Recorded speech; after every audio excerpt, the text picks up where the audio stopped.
And for today's video, ayan, mag-aadobo tayo ng kidney beans or patani in Tagalog or in Ilocano. So, eto siya. Pero ang ginawa ko dito, binoil ko na siya hanggang lumambot. So, naboil na siya, malambot na siya. Lagyan natin siya ng meat. Sigigisa natin siya ng meat. Garlic, daon ng laurel, tsaka magic sarap. And then, soy sauce. And then, dato puti, suka. Ayan, and pamintang black pepper. Ayan. Ayun.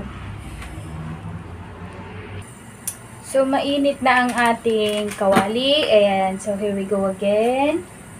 Ilalagay muna natin yung mga, yung taba-taba.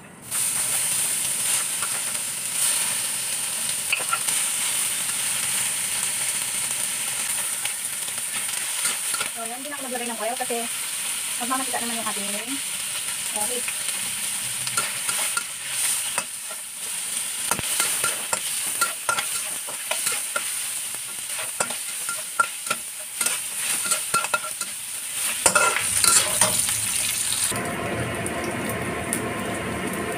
Pwede natin ilagay ang ating garlic. Gisahin natin. Pwede ang ating garlic. Sinabi ko muna yung mga mix para hindi masunog.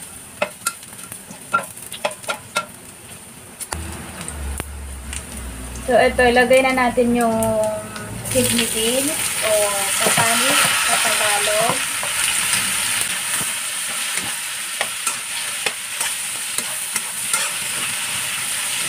Ayan. Lagyan natin ng konting patis. Ayan.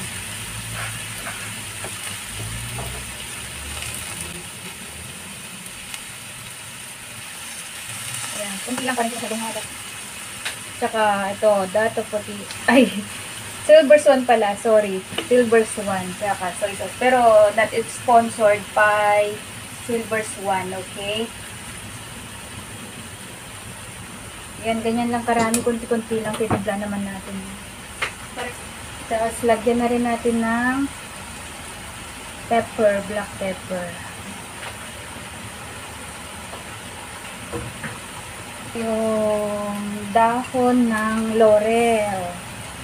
And, of course, seasoning. Magic. Yan.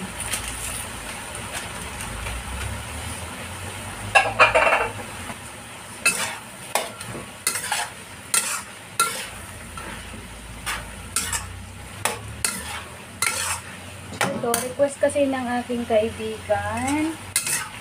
Gusto niya to kasi masarap daw magluto nito. Although wala ito sa ibang bansa pero hinanap ko pa talaga siya sa sa bilihan para bumili ng ganito. So wait lang natin na maluto ang ating mga ingredients. Saka natin lalagyan ng suka. So yan. Ganyan lang, imikos-mikos lang din natin ang ang ating pagluluto. Huwag namang masyadong lakasan yung apoy.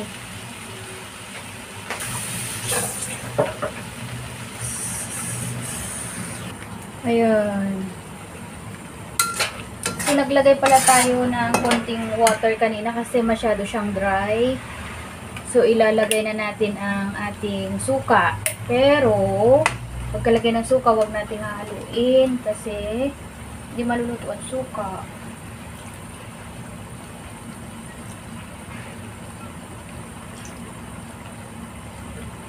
Ayan. Ilagay lang tayo ng suka. Wait. Hayaan lang siyang kumulo. Ganyan. So, let's halo-halo. So, ganito lang siya. Ganito lang. Pwede nyo rin siyang idiin-diin para maduro.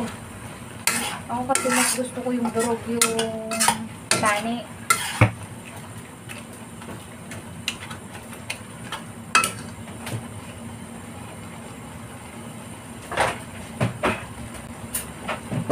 Yan, iti-taste natin kung tama na yung timpla.